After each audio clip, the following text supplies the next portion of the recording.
Olá pessoal, tudo bem? Professor Arthur por aqui. E agora nós vamos falar um pouquinho da camada de transporte. A camada de transporte ela tem funções muito importantes dentro desse processo de transmissão e de recepção de dados. E ela é responsável por garantir a entrega e o recebimento dos pacotes de dados, né?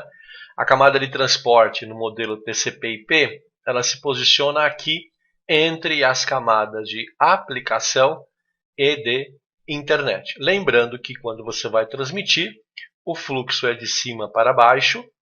Quando você está recebendo, o fluxo é de baixo para cima. Tá? A camada de transporte ela fica aqui no meio da aplicação e da internet.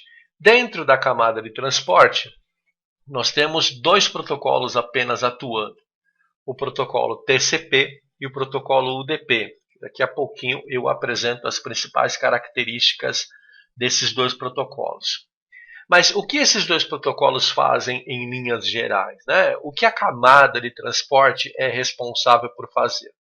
Na verdade, a gente tem três funcionalidades, como a gente pode ver aqui na documentação. Primeiro, ela rastreia uma conversação individual entre aplicações. Pessoal, esse cenário da ilustração aqui é muito comum. Você tem lá o seu desktop, não é? E você está com páginas de internet aberta, está ouvindo música, está assistindo a um vídeo, está enviando e-mails ou recebendo e-mails.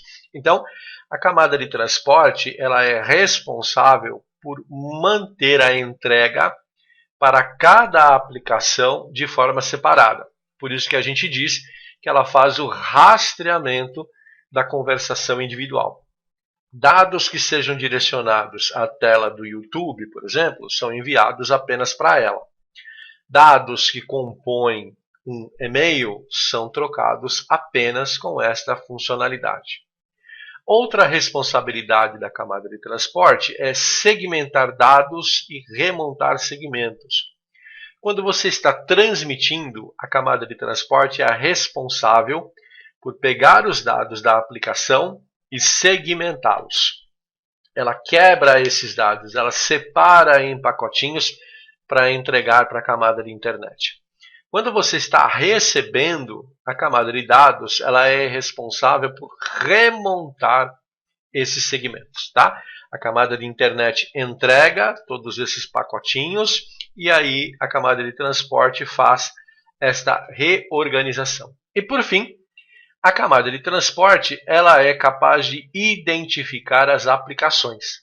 Tá? Existe um recurso chamado porta de comunicação, que já nós falaremos sobre ela mais especificamente, que garante o rastreamento das aplicações. Tá? Então essas três funcionalidades são responsabilidades da camada de transporte, seja para transmitir, seja para receber.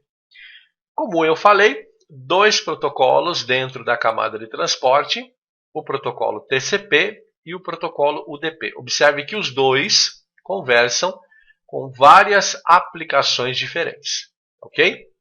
Mas cada uma delas tem as suas características, né?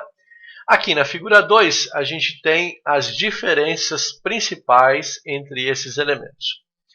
O protocolo TCP é o protocolo certinho, tá? É o protocolo organizado, é o protocolo de responsabilidade. Então, em termos técnicos, a gente diz que o protocolo TCP ele é confiável, ele confirma a chegada dos dados, ou seja, verifica se eles estão íntegros, ele reenvia dados perdidos e faz a entrega desses dados em sequência, ou seja, ele sabe certinho aonde ele está. E ele garante essa entrega, por isso que ele é confiável, ele é robusto, tá bom? O protocolo UDP, ele também é extremamente funcional, tá? Ele é muito rápido, ele não sobrecarrega a sua rede de dados, porém, ele não exige confirmação, ele não reenvia os dados perdidos. E ele vai entregando conforme ele vai recebendo. Tá? É meio que aquela função de ir empurrando para frente os dados a serem transmitidos e recepcionando esses dados e entregando para a camada de aplicação sem fazer qualquer tipo de verificação. Tá? Aplicações que a gente entende como fundamentais para diferenciar os dois protocolos. O TCP ele é utilizado nos clientes de e-mail para garantir a integridade, olha a importância dele, né? E ele também é utilizado para o carregamento das páginas de internet. É óbvio, né? Porque senão essa página de internet vai chegar toda desconfigurada para você. Já o protocolo UDP, ele tem funções bem legais e específicas. Por exemplo, telefonia. Quando você tem um telefone IP que você transmite ou você recebe, você está usando o protocolo UDP, porque mesmo que dê uma falhadinha, mesmo que falte algum fragmento da conversa, quem está do outro lado consegue entender. Assim como as transmissões de vídeo, né? Todas elas são feitas com protocolos UDP. Tá? Observe que os dois têm características específicas, mas os dois garantem as 3 responsabilidades do protocolo da camada de transportes. Ok? Então eles funcionam muito bem. O protocolo TCP, né? O que ele faz? O protocolo TCP é o certinho, é o responsável. Então ele numera e rastreia os segmentos, ou seja, aquilo que eu já falei. Ele sabe exatamente em que ponto que está a transmissão. Ele confirma os dados recebidos, ou seja, ele espera que quem recebeu envie a ele um OK. E, se ele não receber o OK, ele para e retransmite novamente a última informação. Tá? Olha a responsabilidade dele, por isso que a gente diz que ele é o protocolo certinho. Vamos dar uma olhadinha aqui na ilustração. Ó. Vou dar um play. Então você tem o usuário que vai fazer uma transferência de arquivos. Ele está criando os segmentos, que é a responsabilidade da camada de transporte. E vai fazer o envio de 3 pacotes para um servidor no provedor de serviços da internet. O provedor recebeu e está devolvendo o OK. A partir desse momento, o TCP envia novamente mais pacotes. Só que agora o servidor FTP falhou, não recebeu e não devolveu o OK. Então, o cliente que tem o protocolo TCP em funcionamento faz o envio de forma automática. Observe o fluxo, né? Quem está usando o TCP envia, quem está utilizando o TCP recebe. O TCP confere a integridade e devolve um pacotinho de OK. Assim que o TCP do cliente recebeu o OK, ele envia outra informação. E assim fica o tempo todo. Se por algum motivo o servidor, aqui no caso de FTP, servidor de arquivos, né, falhar e não devolver o OK, o protocolo de quem está transmitindo espera um pouquinho para a transmissão e reenvia a última informação. Tá? E para garantir que o pacote chegou íntegro aqui a quem deveria chegar. Já o protocolo UDP, ele é o da força bruta, né? Que é o que a gente diz. Ele vai simplesmente encaminhando. Se chegou, chegou. Se não chegou, chegasse. Tá? Ele tem um baixo impacto na rede de dados, porque ele transmite os dados serialmente, muito rapidamente. Mas ele não tem a checagem, ele não tem a retransmissão. Quer ver? Vamos dar uma olhadinha aqui na ilustração. Ó, vou mandar reproduzir. Tem a informação que vai ser transmitida e ele vai enviar. Ó, um pacotinho atrás do outro, como se não houvesse amanhã. Olha lá, chegou, informação recebida. Não há nenhuma confirmação de recebimento com sucesso e de necessidade de reenvio. Mas observe, embora a gente tenha características diferentes entre esses dois protocolos, os dois cumprem as propriedades que foram atribuídas para a camada de transporte. Tá? Elas se conectam sempre na mesma aplicação, elas segmentam essa informação e remontam e são capazes de fazer o rastreamento desse envio. Tá? Então, vamos fazer um exercício aqui antes da gente falar dos números de porta.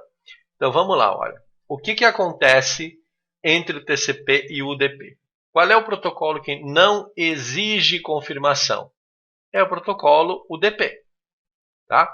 Entrega os dados assim que chegam, ou seja, vai só repassando. UDP também. Ele é confiável. Qual é o protocolo confiável? Qual é o protocolo certinho? É o protocolo TCP. Ele é rápido. Tá? Quem é rápido? É o protocolo UDP. Quem reenvia dados perdidos, né? Quem faz o reenvio, é o protocolo TCP. Quem entrega os dados em sequência, também é o TCP. Baixa sobrecarga de rede, UDP. Não reenvia dados perdidos, UDP. E confirma a entrega de dados, TCP. Então, observe que aqui a gente tem todas as características dos dois protocolos. Ok? Vamos falar um pouquinho agora, antes da gente encerrar, das portas, né? Porque quando eu disse para vocês que eles rastreiam e que eles entregam sempre os pacotes de acordo com a aplicação, eu falei para vocês que isso é feito através de uma porta lógica, né? As portas lógicas mais conhecidas são essas portas de números que a gente tem aqui. Tá? Então, por exemplo, né? Quando você está navegando na internet, você está usando um protocolo HTTP que usa uma porta 80.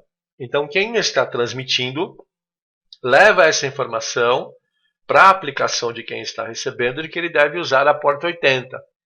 Então, todo vínculo de comunicação acontece através desta porta. E observe que a porta 80 já implica obrigatoriamente no uso do protocolo TCP. Porque a gente está tratando de páginas de internet. Tá? A mesma coisa acontece quando os equipamentos utilizam a porta 110. Tá? Ela já é um protocolo TCP e ele trata de uma funcionalidade do e-mail, que é o POP3.